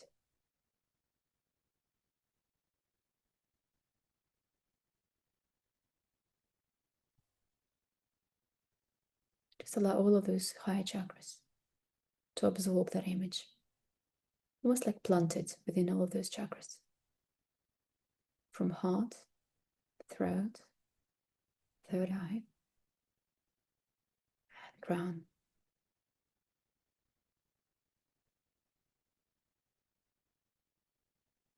And now feel how this energy from these higher chakras, which is like a little image of this world you've built, and now all of this comes down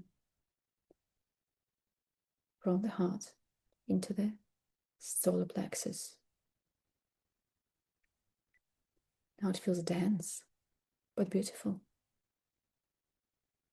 giving you the power to go forward, the ability to make steps in the physical, to do things in the physical. Then it goes into your sacral. And your sacral just expands and accepts the ability to feel, to experience, to be open to those experiences. And then the root, grounding your light, grounding that image all through your body, and giving you this pleasant sense of heaviness, as if you're unshakable. And all the way down through your legs. And through your legs, allow it to go through the earth, deep, deep, deep within. Kind of plant, ground it. Make yourself seen by the earth. Make your light seen by her. all the way down to the very core, to the very heart of Mother Gaia.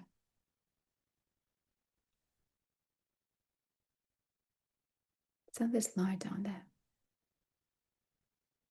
Let it go around the core of the planet and all the way up again. There's this feeling of support that you can now absorb through your feet into your body.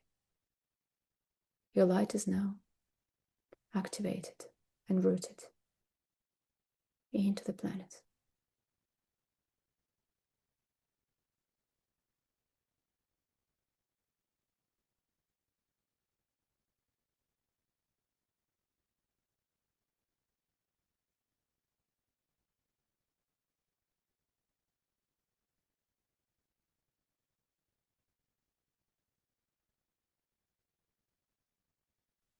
And now let yourself take a couple of deeper breaths and start gradually coming back.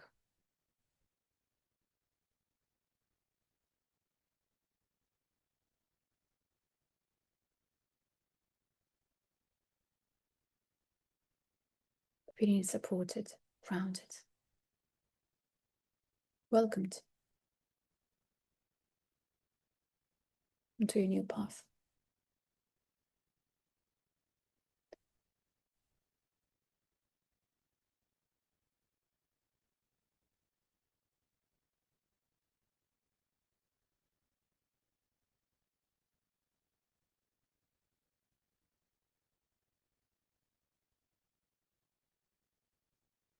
How are you feeling?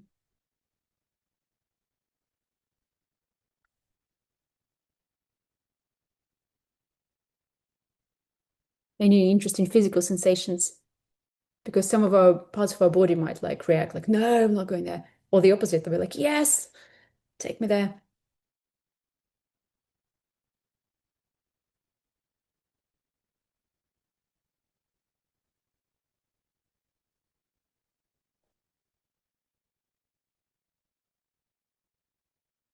I certainly felt it. It's good. Good amount of energy in this group.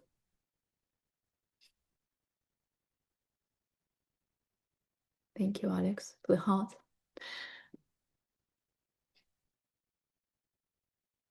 Anyone has a question, like I would like you to share something that maybe you have experienced or what you've seen. Some of you might have seen real things they're meant to be doing. Some of you might just, thank you, Jordan. Some of you might just, feel the sensations of being on that path rather than knowing the exact things. And don't take it literally, because it's always the way that also our subconscious and our spirit team speaks to us is not always like, do 1, 2, 3. But there will be some signs, and especially since as we're doing these meditations, we're doing this time kind of practice, our body almost like knows to align with those things. But then it becomes clearer on the physical as well. How are you, Anna? Okay. Hope it didn't leave anybody there, like still there, deep in the meditation.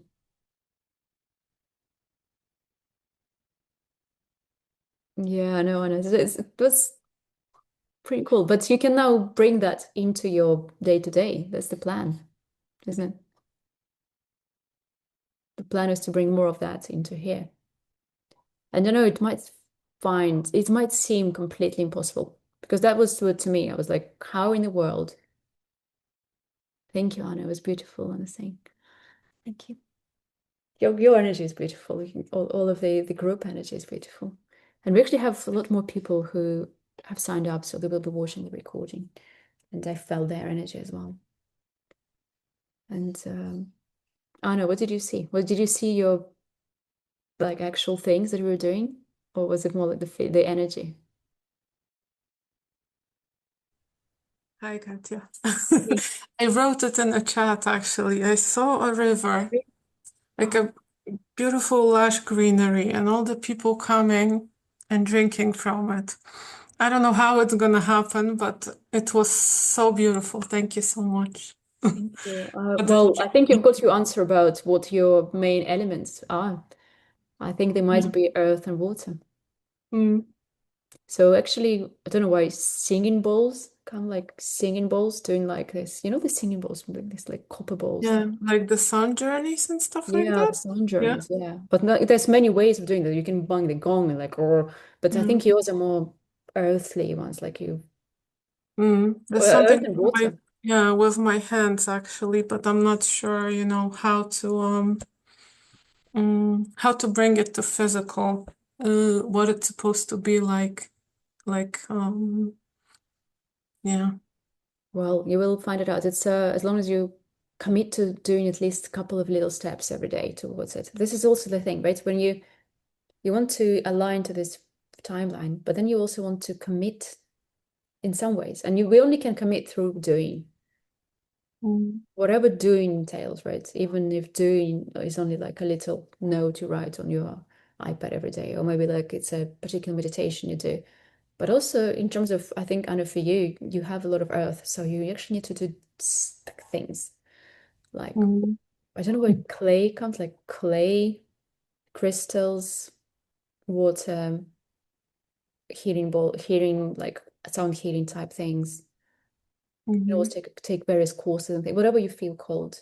But also energy healing with your hands. Like there's many modalities in which you can start exploring it before you commit to one or before you commit to a couple. But try things out. Thank you. Like in my on my path, I once took a singing course. Like it's I was the worst person there. I've never done music in my entire life, and I was there. I just want to learn to sing. They were like, "Who are you?" But everything helps. Everything works as long as it's aligned. Like even if it's a little bit aligned. So it's Julianne, did you feel your path? You're on mute. Can we unmute yourself? Okay, did I unmute myself? Okay, Yes. awesome.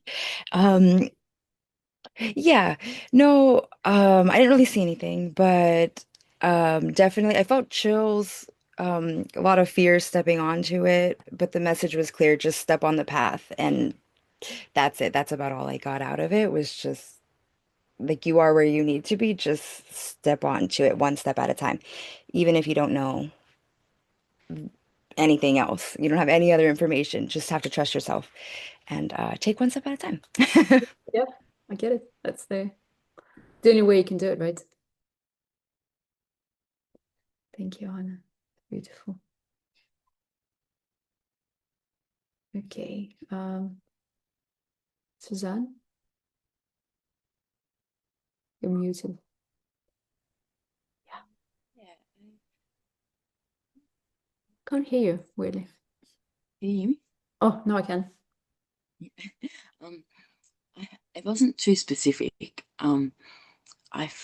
I felt different temperatures, a lot of like cool but nice cool energy around me. I felt kind of, yeah, sort of vibrations, but it was mostly colors for me. I was sort of on the path. Um, it was sort of like a forest, like a really like damp kind of forest, but in a good way. But yeah, it wasn't very clear. It was just a lot of colors that felt comfortable. I feel like yours is probably quite to do has to do quite a lot with your imagination and your ability to create, like the creative Yeah, aspect of you. Could be yeah, visual, could be videos, could be something, but it's quite a lot with your imagination. So you're not yeah, kind of not meant to, definitely. no, yeah. So you're Yeah. not meant to be very rational and very practical. You can No. just go full on with your into your world and share that Yeah. world. Yeah. Awesome. Anybody else wants to share anything? She'll ask you, Jordan. You're not gonna tell us, or will you?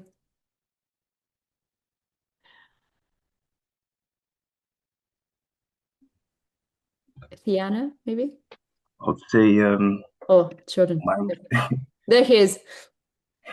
is quite similar to Suzanne. Wasn't very clear, but just kind of colors kind of overwhelmed me. It was very calming. Just felt a sense of tranquility and peace. Oh, So I just, yeah, it was enlightening in that kind of way. It wasn't as vivid as others have spoken, but it was still beautiful. amazing. When we see colors, we're in our alpha state of the brain, which is also the state where we can do the most creative, be our most creative selves and our most kind of, we also connect with our subconscious really well there. Ina, see you. Hope you can share with us something later. Yeah, Ina is actually a healer as well. She's a herbalist, so she's doing some amazing herbal work and work on people's diets and things like this, as well as being initiated almost shaman and things like this. But she does the practical work of helping people to be healthy. So yeah, some of us have these jobs to do, very practical ones. Thiana, can you tell me something? Did you see something more? Thiana is also an established healer. Established healer who is blocked and keeps tapping into different things to see whatever al dente you throw it at the wall and see what sticks and what works. Yeah, I had quite a few things come through. Interestingly enough, whenever we do any webinars with you, there is always some sort of commotion in the street or anything, something is always happening. So yeah, it's definitely testing me in terms of my ability to stay with the meditation. There were quite a lot of things coming through. There were like particularly the path when we were going down the path. It's like, oh, it's wide, and I'm like, hell no, mine is like, I think it's somewhere in Madeira, somewhere there, when it's Nice. basically mountains and the path is teeny, teeny, tiny. It's like super narrow. So if you're stepping too much to the left, too much to the right, and you pretty much fall off the cliff. And yeah, Interesting. yeah, in the beginning when I started, it was kind of, I don't know, maybe it's London weather that is affecting my visions as well, and visualization was quite gloomy and dark. But yeah, further into the path, it was kind of brighter, but it never became very bright. And I was like, come on, just become just blue skies, give it to me, like bright sunshine. But yeah, it wasn't there yet. But yeah, very interestingly, it felt like as we were progressing into the meditation, it almost felt like my physical body wanted to collapse back into type of an embryo position. And I'm Mhm. deliberately sitting up so that I can see more what's happening with my body. So yeah, it was kind of almost like shrinking, I don't know, into some sort of a safety kind of position. So yeah, when we were coming back, I was like, actually, I was sitting like this, so it took a lot for me to straighten up. So yeah, that was quite interesting. And yeah, there was something else, but there were quite a lot of things coming through. That's why I was like, oh, I need to remember this and this and this. I want to write them down to kind of. Yeah, exactly. But yeah, not necessarily I saw a lot of colors per se, but it was very pastel, very type of light mix, like color mixes. So sometimes I see very um vibrant colors, but today it was very, very mellow type of very like light lilac, light blue, light almost like pinkish kind of fuchsia. But yeah, interestingly enough, I had Lord Melchizedek coming through quite strongly as well. So yeah, I was like, oh, interesting. He doesn't usually make an appearance. It's only when I'm working. So I was like, oh, interesting that he's coming through in my me time. Maybe he's your spirit guide, something. He is, yeah. But he's very specific for healing work, like a very particular, like Oh. trauma-informed healing work for me. So yeah, that's why I was like, not the usual kind that I would see. But yeah, very beautiful meditation. I don't know how you do it, but I always go places during your meditations. I only saw white actually. Everybody sharing their colors. I'm like, I only saw white and light and kind of that was it. At some point, I only saw blue, but yeah. Uh, Medicine woman came for you. Love it. Medicine woman accepts the medicine woman. Yes, exactly. Thank you. Oh, and that's the thing as well. Is that Lakshmi, right? Yeah. Am I saying correctly? Yes. Bright So future. bright future. I love it. Bring more of the bright future. Any more cards like that? Well, yeah. About You the got to sort bright out some future. of the past lives things before you step onto that. I mean, we Yeah, probably yeah, talked yeah. about it, but there's some past lives blocks, but actually the path and the result, there. Yes. I'm going to embody this. That will be my task for today. Thank you so much, Katia. Thank you. Ashley, can you tell us something? Did you manage to connect? I have so many things going on. Physically still shaking, but I'm freezing. It has been like -20 here in Illinois, but today it's 30 degrees, so I know this isn't a temperature thing, this is a me thing. When I was in the meditation, I have a ton of winged creatures, angels, birds, a ton. Like I can't look through them enough. Bunch of people, a bunch of beings A for you, for lot. sure. Yeah, there's a lot of beings. I see the path, but it was interrupted by a vision of me holding a newborn baby girl. And I don't know if the baby was me or a child, but I see my higher self now as helping me hold it almost. And I was in a brand new home, a brand new place on the ocean. I live in the middle of farmland right now, so it's no place I've ever seen yet, maybe. And I was in the kitchen just kind of looking out at the water and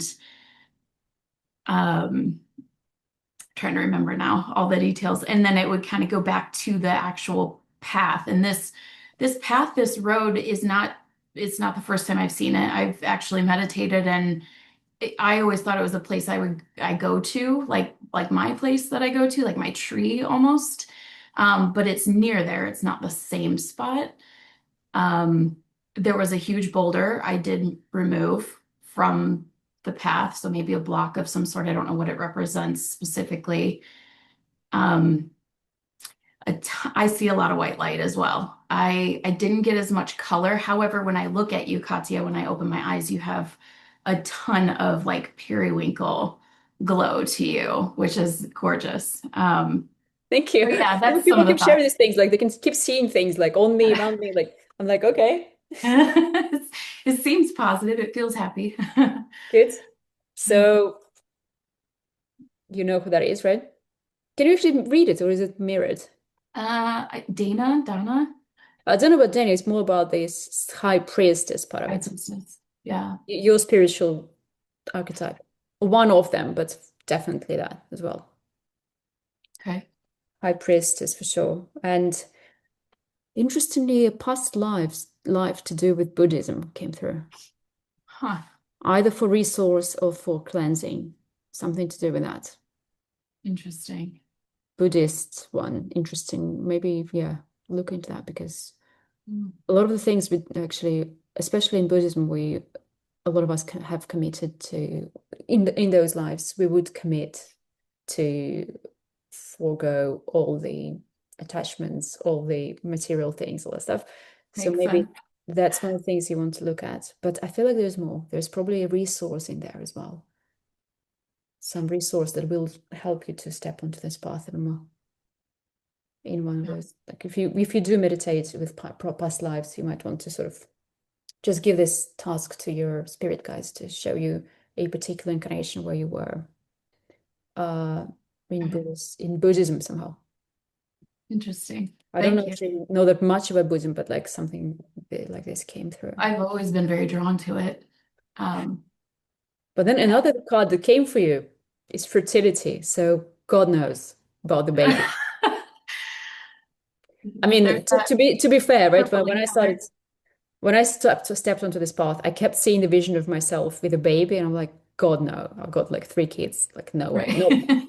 And so maybe it doesn't represent a physical baby. It's like that's the only Yeah. consolation here. Because It could be my rebirth. I don't know. could be your rebirth. Exactly. It could have been my rebirth at the time as well. So because I could almost like see almost like me, but not really me, holding a baby. And I was like, Jesus, no, no more baby stick, no way. Maybe that was my shaking. I don't know. If it's any consolation, that doesn't represent necessarily a physical baby in you coming into your life. Because Yeah. I don't think actually think having a baby helps you particularly with your spiritual path. But who knows? I think people are different. Some people think that it does. So Yeah. Thank you so much. thank you. Okay. So I said a lot of controversial things here today. So but that's okay. You probably, those who haven't seen me before probably got a little bit to know what I'm about, what I do. And the next thing is to offer you something like something nice. And I was thinking of what I can offer. And I think for those of you who do sign up for the course today, tomorrow, like within the next 2 days, I will check in a free session with me, just like to help with alignment and things. Because group work is good, but also with one-on-one, we can go deeper into the healing, into the unblocking, into the alignment. So this new path really sticks. That's if Alex is, hope Alex is still there. She can send a link. Alex?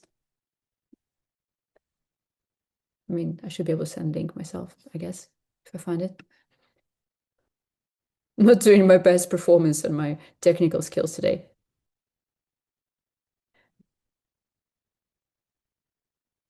So it's the course that I'm starting. So the course starts next week. And it starts, the Telegram group actually opens on Monday. So people can start introducing themselves and connecting with themselves. And we already have 9 people in it, which is already a great group. But I feel like there's probably a couple more that would join in a few days. And I feel like I already can see a couple of collaborations in there when they see the energy of people really match and how they could do things, beautiful things together on this path. And it's always so inspiring. And it's just, I'm looking forward to this. It's almost something I've been just stating for such a long time. And it's been on my, not even on my mind, like in my field, like in my subconscious. So that's, I really wish you guys to join that, because I genuinely feel it's the best thing I have produced so far, for sure. And yeah, talk to me about it. If you have any questions, you can always reach out to me on Instagram with my DMs, or you can drop me an email. And yeah, I won't hold you any longer. It's been a long journey. Sorry about this. But yes, any more last minute questions? Anything? Oh, are you good? I want you to carry that beautiful, I don't know, I mean, not the light per se, but like the grounded light, that kind of feeling, to kind of carry it within you for today and see what comes, because some interesting insights, some interesting thoughts, some kind of maybe desire to suddenly do something, no matter how unreasonable, no matter how logical, right? Just kind of follow it, see what comes, see what it can bring to you into your life. Okay, I'm hoping to see you at the course, and yeah, on my sessions as well. Love you guys. Bye.